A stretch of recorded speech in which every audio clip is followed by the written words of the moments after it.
Jean-Paul Miclot, maire de Vaucoux. Ben, ça y est, l'année 2024 est finie. Comment s'est-elle passée dans ce village? Oui, l'année 2024 est finie. Disons que déjà finie, ça passe très très vite. Donc un quart de siècle déjà.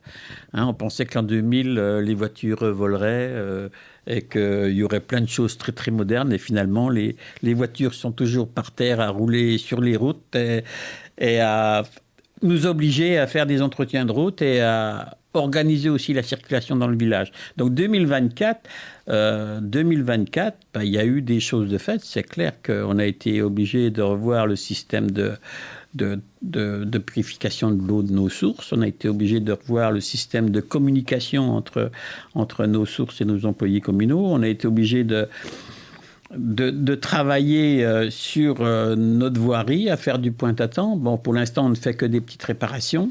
On a, je dirais, travaillé aussi à l'équilibre des finances de la commune. On a cédé, on a laissé des maisons, on a vendu des maisons pour refaire du capital, pour redonner à la commune une capacité d'investissement.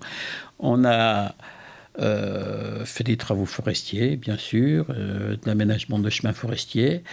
On a toujours des projets qui verront le jour en 2025, mais qui, par exemple, une antenne relais pour le fond de la vallée de Roëret, c'est un projet qui date de l'automne 2020, du temps de Patrice de Beauve, qui sera, je dirais, les travaux commenceront à la fin du mois de janvier pour que l'antenne soit posée dans le mois de mars. Donc voilà, ça on voit le temps qu'il faut pour élaborer des projets, c'est pas toujours évident. Et puis nous avons toujours d'autres projets qui sont nos résidences seniors et nos logements, nos appartements, enfin nos pavillons HLM, qui normalement devraient commencer, les travaux devraient commencer dans le courant de l'année 2025. Donc ça va vraiment être une grande année de travaux lors 2025. Oui, j'espère que d'ici la fin du mandat, on arrivera à voir quelque chose sortir de terre. Mais je finis par douter parce que bon, là, il y a encore des problèmes au niveau du permis de construire. Donc, il faut qu'on règle ça d'abord. Et les études ont été faites au niveau archéologique et tout ça. Donc, les gens de Vaucoux ont vu les pelleteuses travailler, faire des trous, les reboucher. Et c'est vrai que les gens, ils sont en droit de se poser des questions parce que bon, ça a bougé, mais ça ne bouge plus. Mais ça va arriver tout doucement. On a en projet toujours pour 2025 de sécuriser quand même l'entrée du village côté Yel, c'est-à-dire que là, les habitants ont vu des essais de positionnement de quilles pour faire une écluse, une chicane, pour ralentir les voitures à l'entrée du village, parce que la grande ligne droite de Yel, les voitures sont à pleine vitesse, et les habitants de l'entrée se plaignaient de la vitesse, justement, des véhicules. Donc là, on a décidé, on a un endroit qui a été défini. Maintenant, il faut, avec l'avis du département, arriver à construire quelque chose en dur. De l'autre bout du village, côté Sémoflex, Reborn Sémo, on a en projet aussi de enlever le trou noir qui existe, donc qui est assez dangereux avant les dernières maisons de Vaucoux. Donc on va mettre un lampadaire de plus, on va sécuriser un peu le bord de la route. Voilà, pour l'instant, voilà les petits travaux qui vont être faits. Et puis l'opération Village d'avenir, donc on est dans les études. On a eu la semaine dernière, donc, en début de semaine, là, le compte-rendu du bureau d'études. Maintenant, il va falloir travailler en équipe municipale pour définir exactement par quel bout on veut prendre le problème et commencer à programmer des travaux pour pouvoir élaborer l'amélioration du centre-bourg. Mais là, il faut que tout le monde soit d'accord. Et on arrive très vite à la fin du mandat. Donc, ça va être compliqué en 2025 de voir des pelleteuses travailler. Ça, j'y crois pas. Ça sera pour le mandat suivant. Voilà. Mais 2025, ça sera aussi... ça sera déjà un anniversaire, 2025, d'ici quelques mois. L'anniversaire de la première année de Épicœur.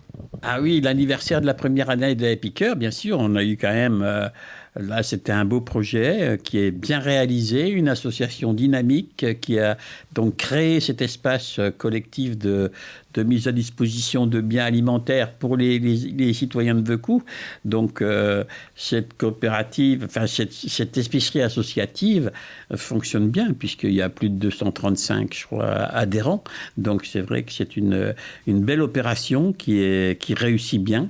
Après, voilà, il faudra peut-être qu'on essaye de pousser un peu les murs, parce que c'est quand même assez petit pour le départ, mais c'est à réfléchir. Et ça fait quand même que 6 mois que ça tourne, que ça fonctionne, et ça fonctionne plutôt bien. Les gens sont contents. Il y a un esprit convivial. Les gens sont là aussi pour discuter ensemble, ça crée du lien. Ils boivent le café ensemble. Ceux qui tiennent le magasin, ils viennent là pour le plaisir de rencontrer d'autres gens. On a quand même beaucoup de personnes seules dans le village qui aiment bien aussi venir faire leur tour de garde au magasin pour rencontrer des gens. Et l'avantage d'un magasin comme ça, c'est qu'on ne se croise pas dans la rue, quoi. On a vraiment un vrai contact avec vous êtes monsieur un tel, d'accord, voilà. Donc, on se connaît, quoi. Alors que, quand on se dit bonjour dans la rue, il n'y a pas forcément de lien plus que ça, quoi. Tandis que là, c'est vraiment faire des choses ensemble. Et ça, c'est intéressant. Je pense qu'il faut conserver cet esprit-là. Et puis, il faut trouver après des solutions pour que ça perdure et que ça se développe un petit peu, quoi. Mais comme disent certains des responsables de l'association, on n'est pas là pour faire un supermarché. Mais il faut toujours garder cet esprit qualiteux de veiller à ce qu'on va proposer aux citoyens, aux administrés, et en plus rester à l'écoute de ceux-ci par rapport aux produits qu'on va leur présenter, puisque c'est l'avantage aussi de cette forme d'épicerie, c'est que les gens disent « Ah ça serait bien que vous ayez tel produit, je ne le trouve pas chez vous, est-ce qu'on ne pourrait pas s'organiser pour l'avoir ?» Voilà, donc ça c'est un petit côté intéressant aussi, où il y a une interactivité entre les administrés et l'association. Et je pense que c'est vraiment quelque chose de bien. Et ça, grâce à l'opération Bouge ton coq, il y a quand même eu là un élan constructif de la part de la population pour vraiment créer quelque chose d'utile pour tout le village, quoi. Et ça, c'est quand même quelque chose de beau. Et je pense que la preuve, c'est qu'on a eu même une télévision allemande qui est venue faire un reportage pour savoir comment s'était montée cette association. Et voilà, donc c'est une réussite, là, c'est incontestable. Après, maintenant, il faudra aller plus loin, c'est-à-dire que pourquoi pas aussi fédérer les gens du village par rapport aux productions d'énergie renouvelable. On a eu plusieurs réunions, on a eu une réunion publique là-dessus, on a aussi la communauté de communes qui nous pousse un petit peu à réfléchir sur la production d'énergie renouvelable. Voilà, là on a des éléments. Maintenant, il faudrait que ça fasse un peu, que la mayonnaise, elle prenne un petit peu comme avec Épiqueur, et qu'il y ait un groupe qui se mette en place dans l'objectif de créer une coopérative ou une SCOP ou je ne sais pas, une formule juridique quelconque pour pouvoir produire de l'électricité et en plus, faire une production partagée, quoi. Une production partagée d'électricité. Et ça, ce serait bien, très bien. Bon, on a déjà un premier projet, j'en ai pas parlé tout à l'heure, mais avec la communauté de communes, c'est-à-dire qu'on a un projet de faire une ombrière aux ateliers municipaux, donc couvrir tout ce qui est dehors, tout le matériel qui est dehors, tout le parc, avec du photovoltaïque pour que tout soit à l'abri. Et en même temps, donc bénéficier de la location de l'endroit où l'énergie sera produite, de la taxe IFER qui va nous être versée, et en même temps, je serai assez partisan de mettre quelques milliers d'euros dans la société pour pouvoir retoucher des royalties de la production d'énergie produite sur le lieu. Et là, ce serait un premier pas, je dirais, vers la production d'énergie renouvelable. Après, il faut qu'on réfléchissent on avait d'autres projets aussi sur les anciens dépotoirs de la commune. Donc tout ça, là, il faudrait une association dynamique et forte pour mener un tel projet parce que c'est des gros investissements et ça demande à être bien réfléchi, quoi. Et puis le toit de l'église aussi qui pourrait, pourquoi pas, avoir aussi tout ce côté ici, côté mairie, là, c'est très bien exposé pour avoir un champ photovoltaïque là-haut. Ce serait intéressant aussi. Voilà, donc des petits projets qui s'ajoutent les uns au bout des autres, mais voilà, on fait avec la trésorerie que l'on a et on peut pas... Ça compte aussi, c'est-à-dire que on ne peut pas non plus demander beaucoup d'impôts aux administrés. Je crois qu'ils en payent déjà assez comme ça. Et il faut qu'on fasse avec ce que l'on a. Donc avancer tout doucement et créer des choses. Voilà. Donc ça, c'est... Et puis en même temps, fédérer les gens pour qu'on ne soit pas un village dortoir. Ça, c'est important. Moi, je trouve que ça, c'est important. On a... même si quelques-uns pensent que finalement, on a tout ce qu'il faut à Remiremont, oui, mais... c'est pas suffisant pour notre village. Il faut que notre village y vive. On a un tissu associatif très intéressant, très dense, très dynamique. Et il faut aussi que, au niveau des commerces et tout ça, il faudrait qu'on ait quand même le choix à beaucoup d'avoir plusieurs choses, même si c'est ensemble, pour nos administrés, quoi. Voilà. Faire village, quoi. Faire village. Faire un bon petit village qui vit bien dans les Vosges. Et un petit village qui vit bien dans les Vosges, ça vit aussi avec des commerces. Comment ça se passe au niveau commercial? Et y aura-t-il du nouveau en 2025? Oui, au niveau commercial, on a déjà un beau restaurant gastronomique qui fonctionne bien. Il fonctionne vendredi, samedi, dimanche. Le restant de la semaine, ils font du travail de plat emporté, des choses comme ça. Donc c'est vrai que c'est un beau c'est un beau commerce. C'est un beau commerce où il fait bon aller. Le restaurant Fabrice Durin. Et puis on a Thibaut Galli, donc pâtissier chocolatier, qui habite dans un lotissement à Veucou et qui pour l'instant travaille dans son sous-sol, enfin dans sa maison. Il a bien fait un petit laboratoire, il a fait un petit magasin, mais il a racheté les locaux du Petit Plus, donc notre bar qui n'a pas fonctionné, qui n'a pas réussi à fonctionner. Il est en train de refaire un laboratoire et un magasin dedans. Et je pense que là, on va avoir, je dirais, un beau magasin chocolatier-pâtissier du même niveau que notre restaurant. Donc ça, c'est intéressant.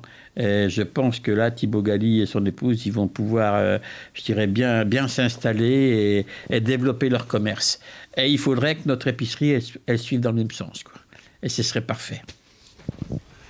Donc une épicerie, du chocolat, un restaurant, de quoi se restaurer, de quoi faire la fête. Au moment des vœux, c'est pas mal. C'est pas mal du tout, c'est pas mal du tout. Et puis en même temps, tous les petits producteurs locaux qu'on a, c'est très bien qu'ils puissent présenter leurs produits ici, dans ce magasin, par exemple.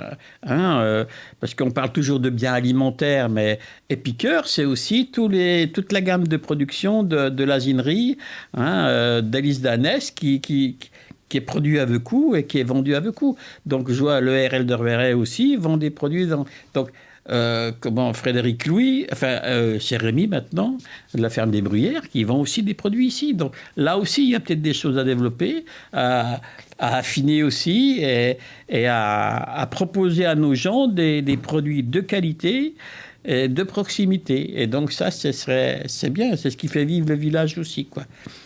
Voilà. Et pour terminer, un petit mot pour les picosés. Pour les picosés, oui, tous les picosés, de Veucou et d'ailleurs, on pourrait dire, non, je dirais déjà, meilleurs vœux à tous, et puis que tout fonctionne bien, dans nos entreprises, et que déjà la santé soit là, ça compte, c'est ce qui compte le plus, je pense. Bon, des fois on l'a subi, je suis bien placé pour en parler, mais que l'on puisse, même dans les périodes de difficulté, conserver un moral d'acier et pouvoir aller de l'avant. Et je pense que ça, c'est très important, et que l'on se soutienne mutuellement pour faire une bonne année et vivre ensemble dans la bonne humeur et dans l'esprit d'entreprise. Voilà ce qu'il faut pour 2025.